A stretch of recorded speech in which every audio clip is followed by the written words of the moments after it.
아침 하금씨, 출근길 스타벅스 앞에 서 있습니다. 평소 같으면 긴 줄이 늘어서 있어야 하는데 오늘은 텅 비어 있습니다. 문에는 폐점 안내라는 종이가 붙어 있습니다. 여러분, 이게 지금 미국 전역에서 벌어지고 있는 일입니다. 스타벅스가 무너지고 있습니다. 당신이 매일 아침 들르던 그 카페가 사라지고 있습니다. 이건 단순히 커피 한 잔의 문제가 아닙니다. 당신의 일상이, 당신의 출근길이, 당신의 약속 장소가 사라지는 겁니다. 그리고 이 이야기는 바로 당신의 이야기입니다. 여러분, 질문 하나 드리겠습니다. 세계에서 가장 성공한 커피 브랜드가 왜 본진인 미국에서 무너지고 있을까요? 더 충격적인 건 호주에서는 이미 76%가 문을 닫았다는 사실입니다. 그런데 한국에서는 정반대 현상이 일어나고 있습니다. 매출 3조 원 돌파, 매장 2,000개 돌파. 같은 브랜드인데 왜 이렇게 다른 결과가 나올까요? 이 영상을 끝까지 보지 않으면 여러분은 절대 알 수 없습니다. 왜 글로벌 1위 기업이 무릎을 꿇었는지, 그리고 다음 차례는 누가 될지 말입니다. 2025년 1월 29일 CNN이 충격적인 뉴스를 내보냈습니다. 스타벅스가 뉴욕과 LA에서 대규모 폐점에 나섰다는 소식이었습니다. 숫자를 보면 더 충격적입니다. 뉴욕 맨해튼에서만 12개 매장이 문을 닫았습니다. 전체 매장의 12%입니다. LA에서 21개, 샌프란시스코 7개, 시카고 15개. 올해만 미국 전역에서 400개 매장이 폐점됩니다. 400개가 어느 정도인지 감이 안 오시나요? 서울 강남구에 있는 스타벅스가 약 50개입니다. 강남구 전체를 10번 날려버린 겁니다. 브라이언 니콜 CEO는 10억 달러 규모 구조 조정을 발표했습니다. 한화로 1조 4천억 원입니다.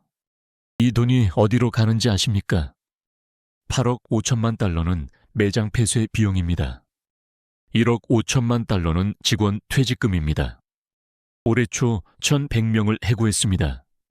이번에 추가로 900명을 자릅니다. 올해만 총 2천여 명이 일자리를 잃는 겁니다. 2,000명이면 작은 동네 하나가 실업자로 넘치는 겁니다. 아침에 출근했는데 갑자기 짐 싸라는 통보를 받은 겁니다. 더 끔찍한 건 실적입니다. 2025년 2분기 순이익, 전년 대비 46% 급감했습니다. 6분기 연속 순이익 하락입니다. 한 번도 아니고 1년 반 동안 계속 떨어진 겁니다. 여기서 질문 하나 더 드리겠습니다. 스타벅스가 원래부터 이렇게 약한 회사였을까요? 절대 아닙니다. 2000년대 초반을 기억해 보십시오. 뉴욕 맨해튼 거리마다 스타벅스가 있었습니다. 한 블록에 스타벅스 2개, 이게 농담이 아니었습니다. 300개가 넘는 매장이 맨해튼에만 있었죠. 출근길 직장인들의 성지였습니다. 프리랜서들의 제2의 사무실이었습니다.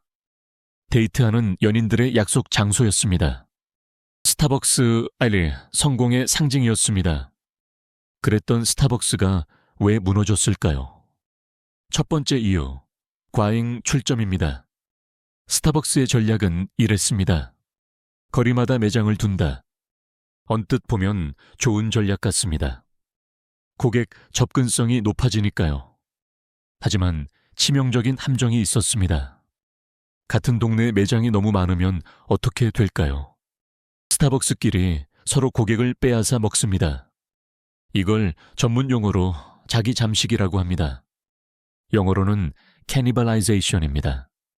실제로 맨해튼에서 이런 일이 벌어졌습니다. 아매장 앞에 B매장이 생겼습니다. 아매장 매출이 30% 줄었습니다. B매장은 목표 매출의 70%밖에 못 채웠습니다. 결과적으로 둘 다 적자가 났습니다.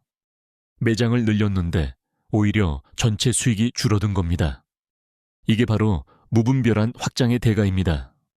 두 번째 이유, 재택근무 확산입니다.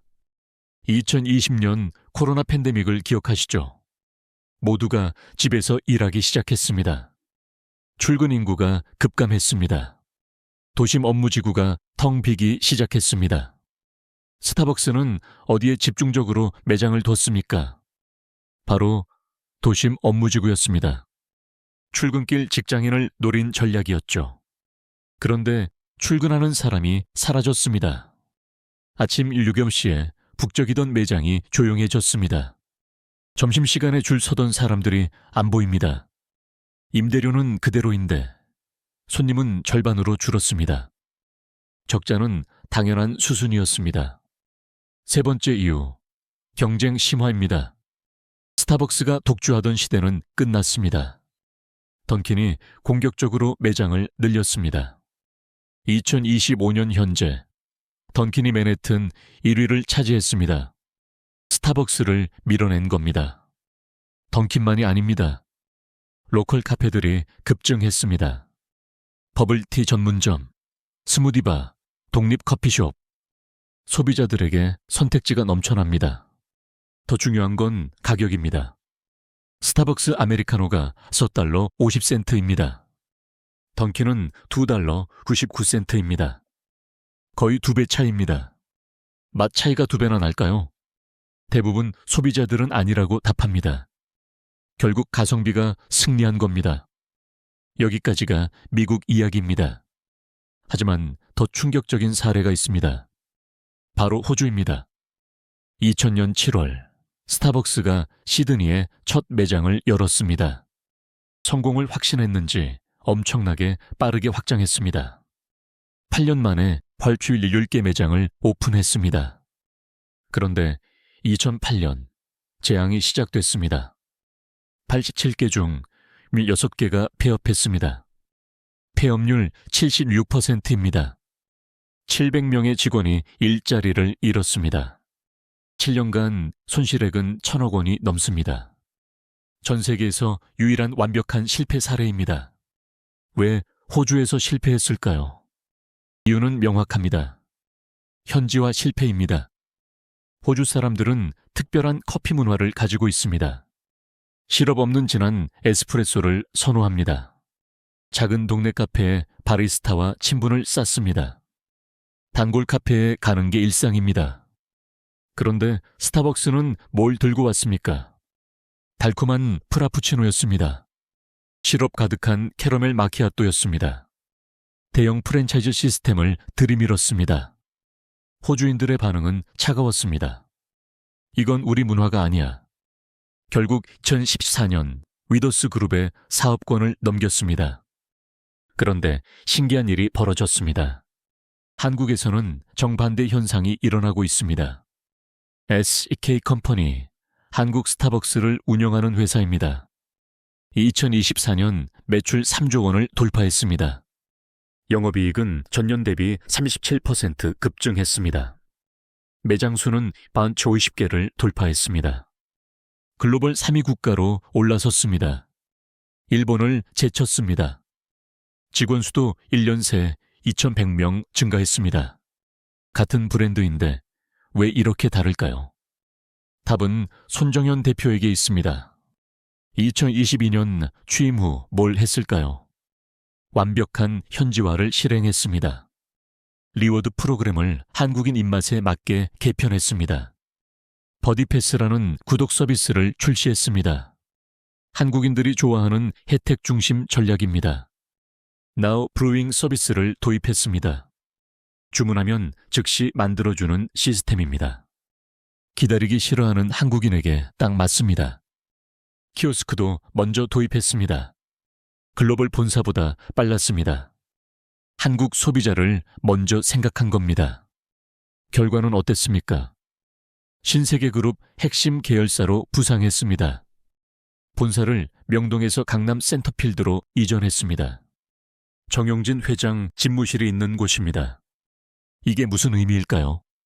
스타벅스가 그룹의 핵심 사업이 됐다는 겁니다.